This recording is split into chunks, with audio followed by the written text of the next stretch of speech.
So far, okay, so far we have simply assumed that there hasn't been, that the government always acts in the interest of the people. But as we know, in the real world filled with us humans who are, famous for not being always the most honest and straightforward group of people, um, we end up with a sort of different kind of situation, right? We have to consider, we'll come down here, okay? We need to consider, um, you know, perhaps let's call it a more, realistic perspective, should we say? A more realistic in the real world, right? Um, there may be a large amount of corruption and rent seeking in the public sector. Okay? Rent seeking in the public sector. There may be a large amount of corruption and rent seeking in the public sector. Specifically,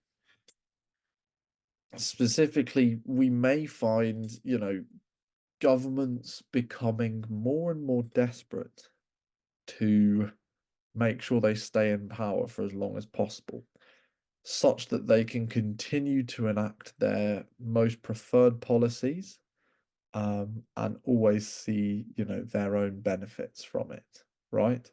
That's really the kind of the government way of things, right? That's really what they're aiming to do. So how do we get around this? This is where it's a bit harder. And also, how what role does media play here? What role does state media play here? And this is where it links back to the John Locke question, right? So we need to sort of, think about the role of state media here. Okay. Think carefully about the role of state media here. What we've potentially got, is a situation where, if we think about state media here, what's essentially happening is we've we've got a situation where the state, the media company may be complicit in the creation of false headlines to support the state. Now, this is exactly what I wanted to talk about. The election cycle, specifically,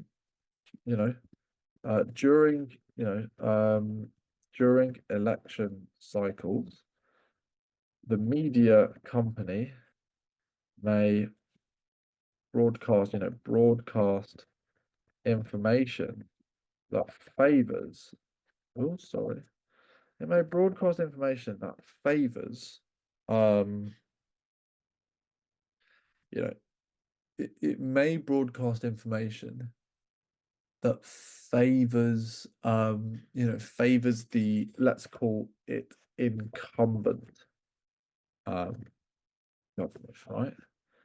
It broadcasts information that favors the incumbent government.